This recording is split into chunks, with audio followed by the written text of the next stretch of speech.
Welcome to Complex Humanity. My name is Danny Van Billy, and we are super excited to have you on another show today. Today, we're going to speak about stuff that my daughter actually totally is always on my case with. She'll be like, Daddy, what's that on your belly? And I'm like, oh, Esty, there's nothing like a child telling you the truth that you need to get to the gym, you need to get your act together, and it sucks. It's absolutely amazing, but it sucks. But today on the show, I have Janine Kutsia, right? Yes. Hi, Janine, Danny. welcome to Complex Humanity. Thank you. Thank you for having me. It's an absolute pleasure. I believe you have been doing miraculous stuff. Okay? You and I need to be friends because I need to learn whatever you've done. Because if people don't know just how much you have transformed your life. Yeah. Janine, Danny. how many kgs are we down? So, Danny, it's now, up until now, 88.7 kilos No that I've way. lost in a year and a half. No, Yeah. not 88. That's a human being. That's a Backstreet Boy. An actual Backstreet Boy. Well, I always had this thing where I said I want to lose a person. So Yeah. I think that person is now out of me. Oh my goodness. I'm now working on the second one. You're like Maybe a teenager this you're the time. exorcist. You are taking people out of you physically. I'm getting them to loosen from my body. Oh man. How's the journey been? Listen, Danny, it's been up and down, to be honest with you. Yeah. There's a lot of things that happen with you while you transform into this person. Well, you've got this idea of where you want to be, Yes. and how you want to get there is not always, if you look at it, you at this mountain in front of you, Yeah. then you think to yourself, how am I ever going to do this? Yeah. So it hasn't been easy, Mhm. but to walk it faithfully, you have to start on your knees. You have to start on your knees, because without God, you can't do it. Can't do it. I've got an amazing husband that's really, really so supportive. I mean, he's loved me through thick and thin.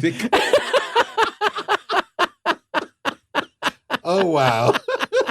Through thick and thin, you were loved. Yeah, when we got married, I was actually 30 kilos heavier than what I am now. So he is also experiencing this new wife. Oh, wow.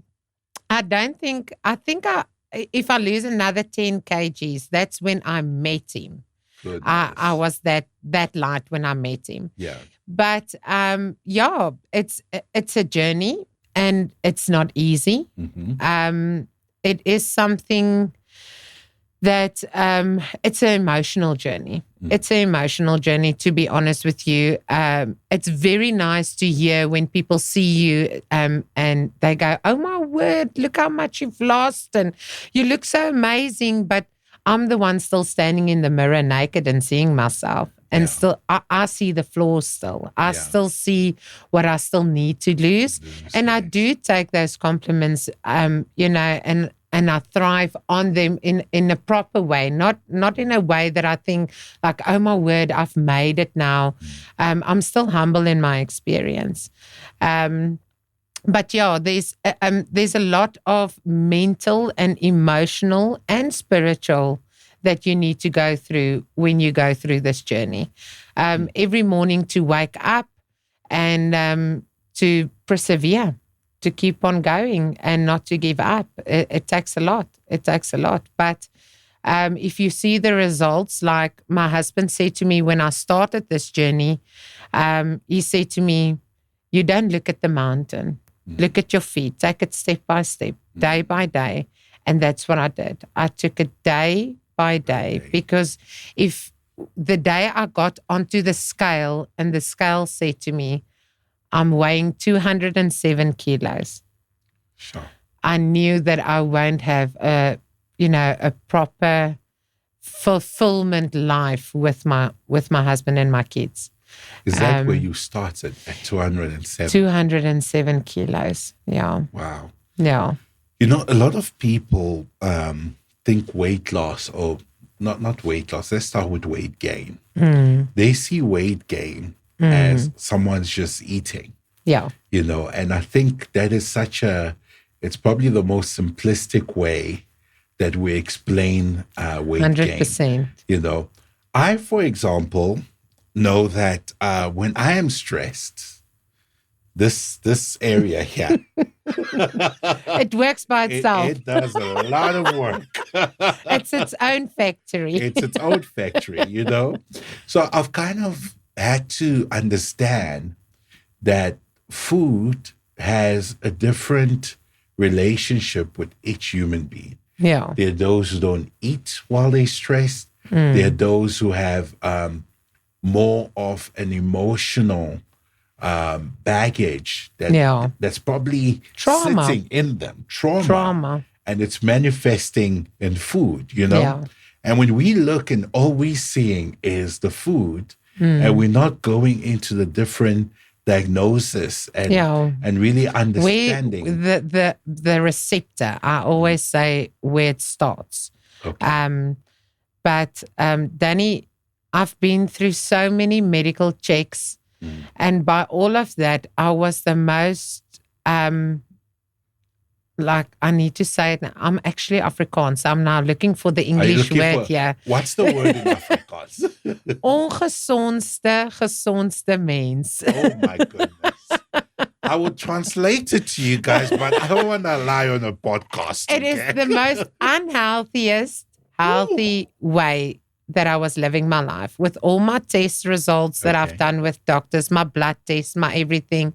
I was unhealthy, but they couldn't find the culprit. Okay. So basically I was living a healthy life, but being so unhealthy. Being overweight is unhealthy. But with all of this that I've done, I'm going to be honest with you that obesity is an illness. It's not just eating.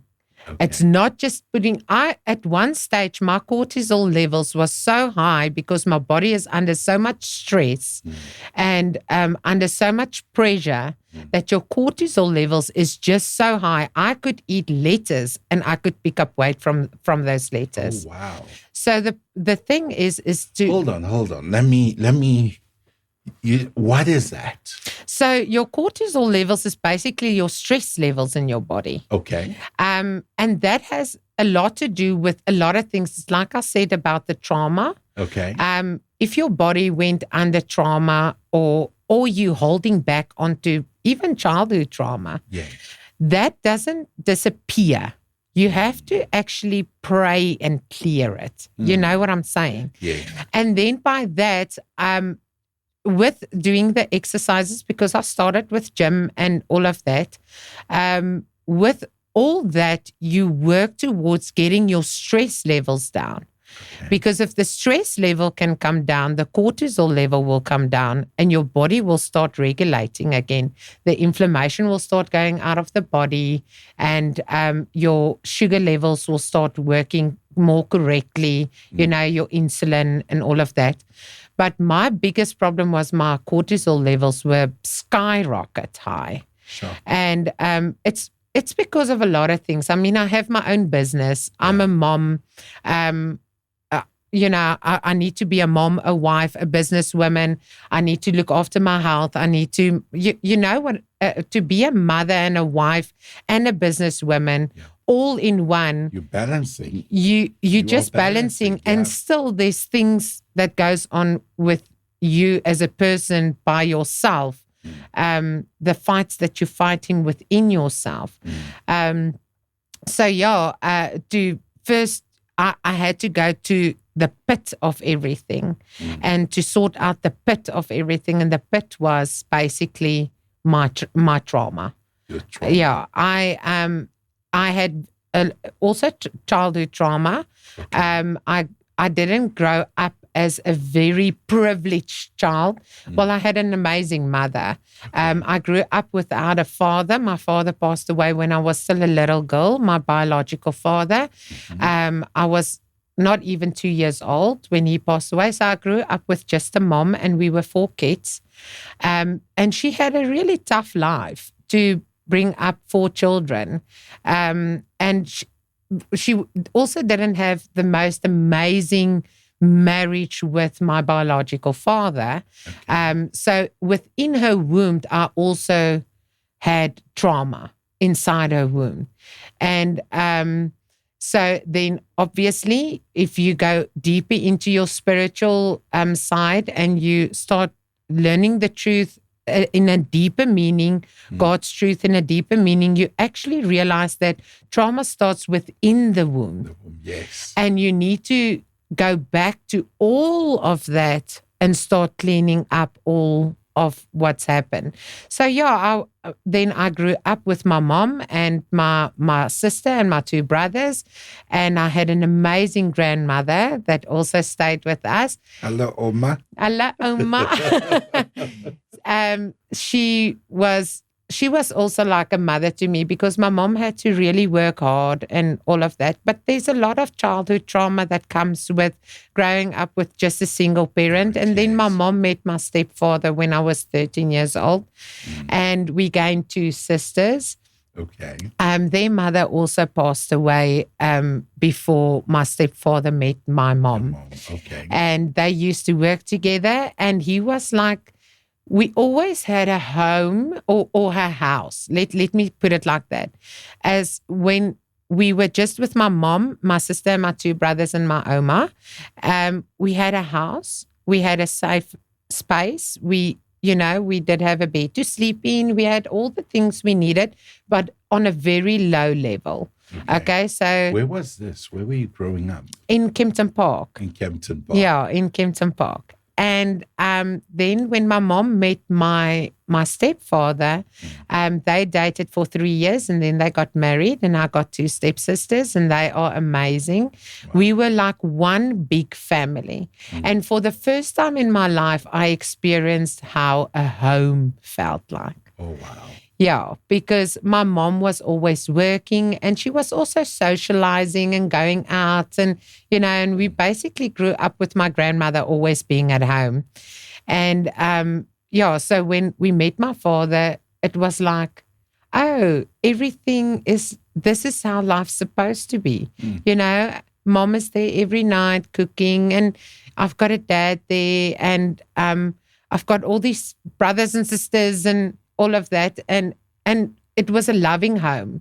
It was really a loving home. And in the beginning, it was very hard for me to actually, adjust to having a father in the house. Wow. So I was a bit of a rebel. It's almost like the dysfunction was meeting a functional home. Yeah. And, the rebel came out. 100%. So I didn't make it easy for my dad. But he loved us unconditionally because he loved my mom. And he was like, he's going to take this woman with her 4 kids because he loves my mom enough for that. Wow. And he really made us part of everything. Sure. He looked after us as if we were his own children as well. He loved us like that as well. Me and my youngest stepsister shared a room, and we became the bestest of best friends, and we still are. We're the closest of all the brothers and sisters. She stays in Cape Town. Monique. Yes. Hello, Monique. But yeah, we all close. All the brothers and sisters are very close. We all care about each other a lot. But yeah, the 2 of us were the youngest, and all the brothers and sisters are growing up and they're doing their thing, and we like just doing everything together, Yeah. So it was also a safe haven and a safe space for me with my sister Monique. And we grew up and everything, and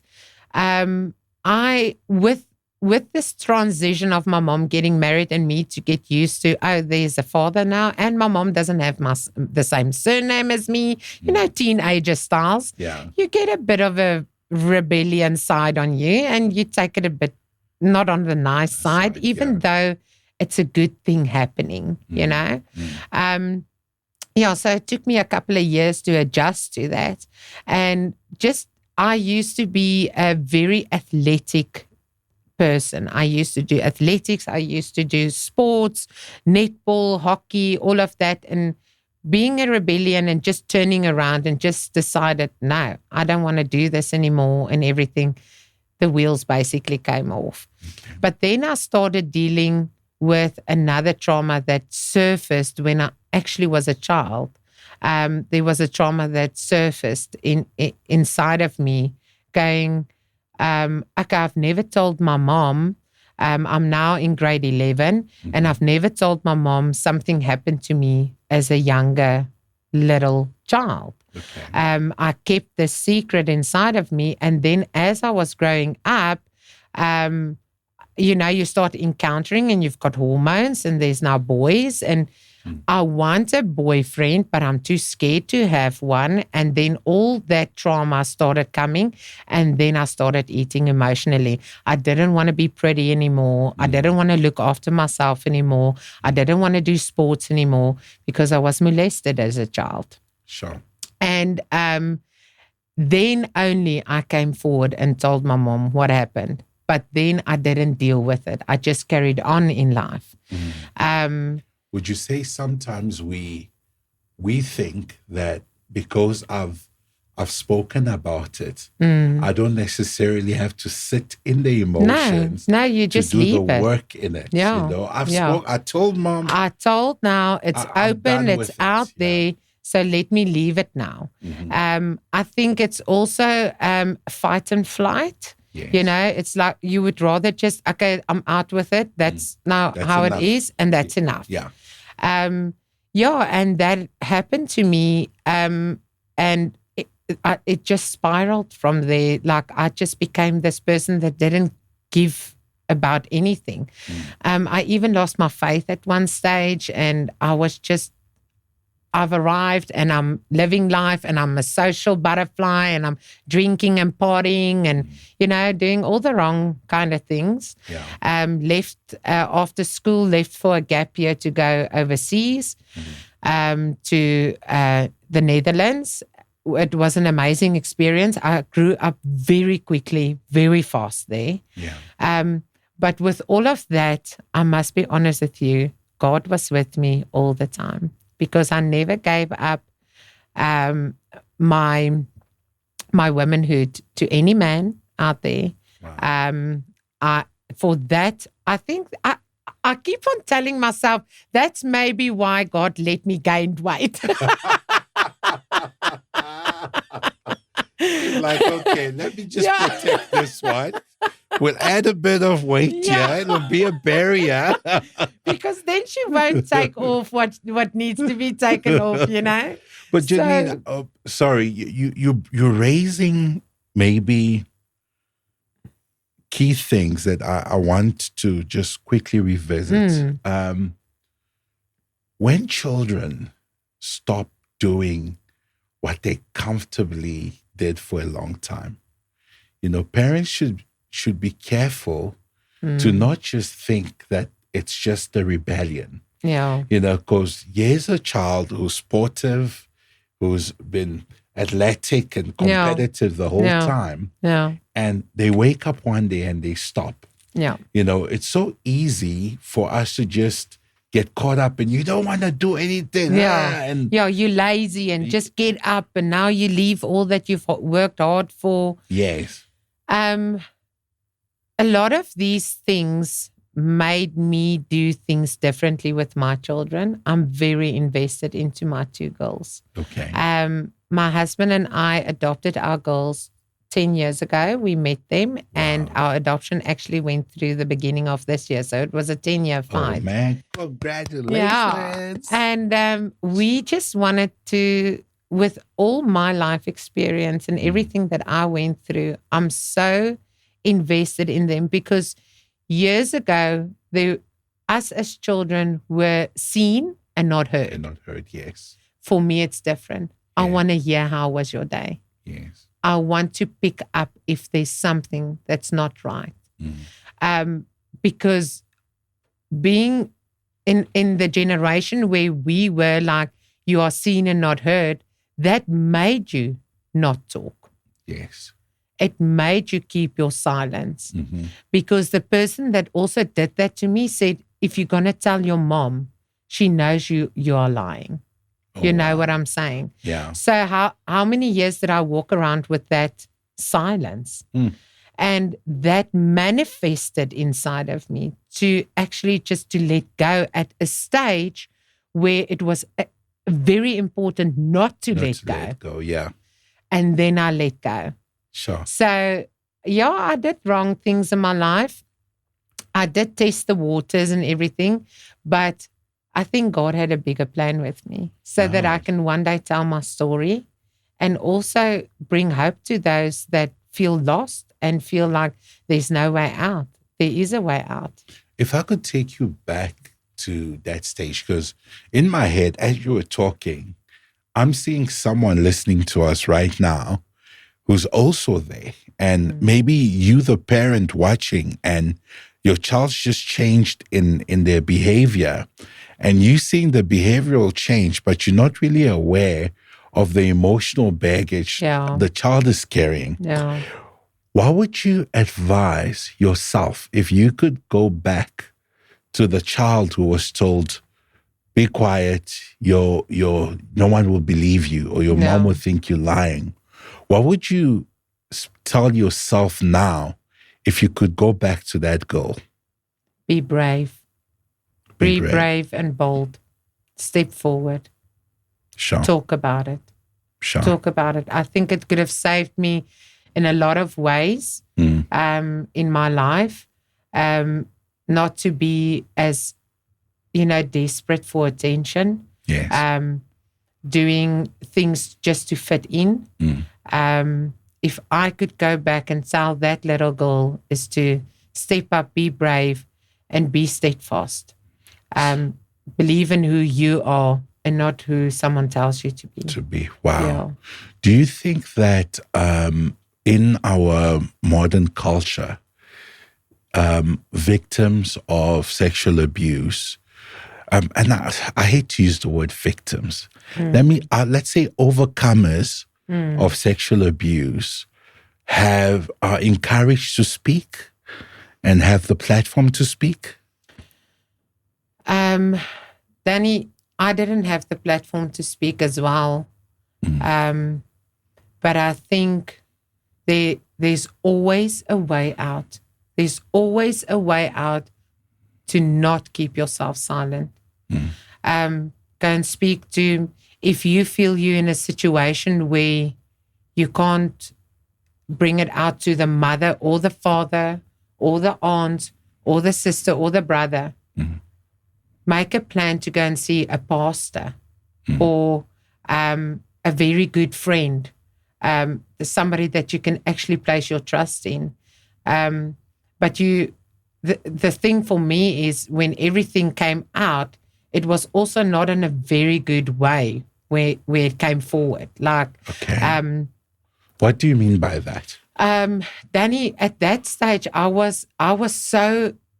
just wanted attention from boys because I didn't believe in who I am and I didn't have any confidence at that stage. So for me, it was like just to be seen, just to be heard, just to get attention. Can I also just have a boyfriend? I would take anything, whatever comes my way, as long as I get a boyfriend or a kiss from a boy.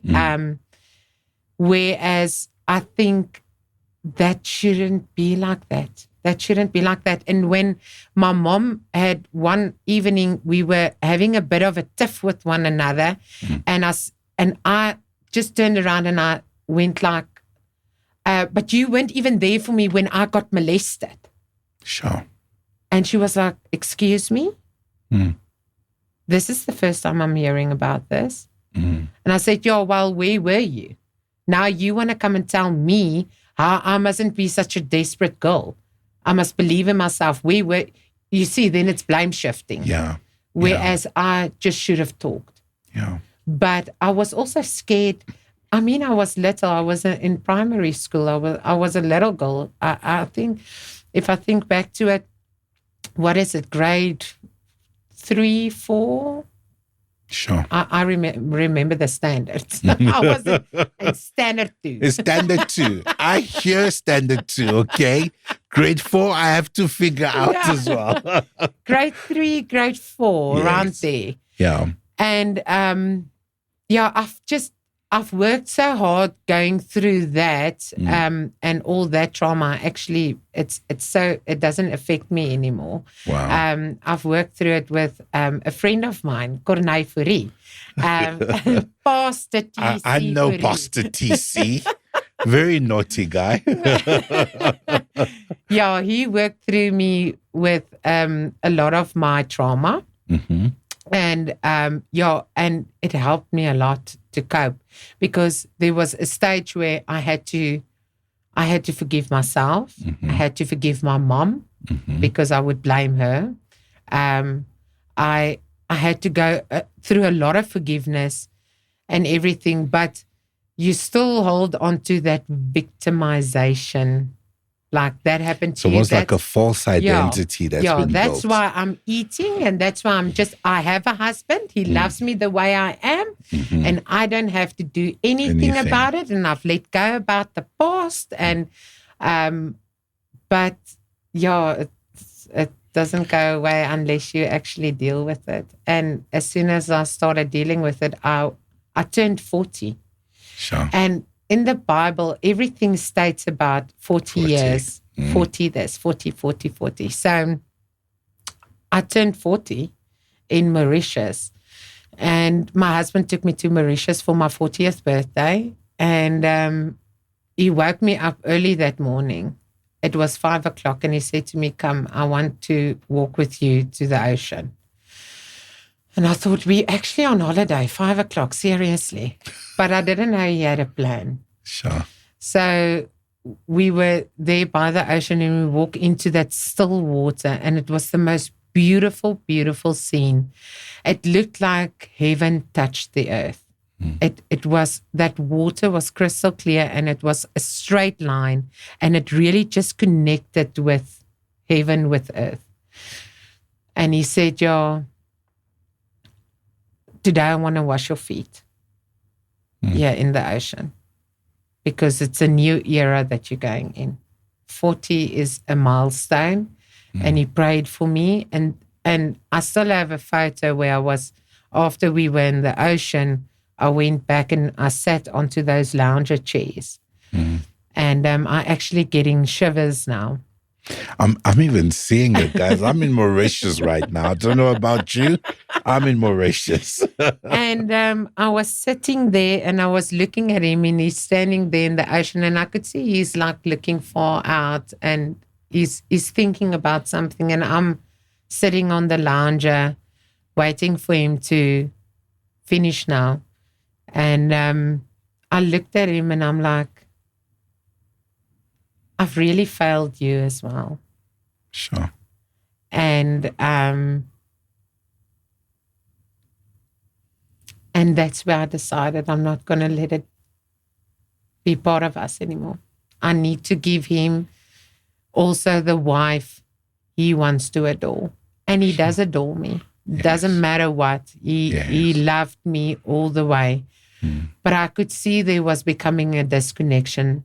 And not from his side, more from my side. I was pulling back, because you don't feel and look great. Yeah. So you don't think this man actually needs this type of woman in his life. Sure. And still he's there. So there I made a choice. I was like, I'm done. Wow. I'm done.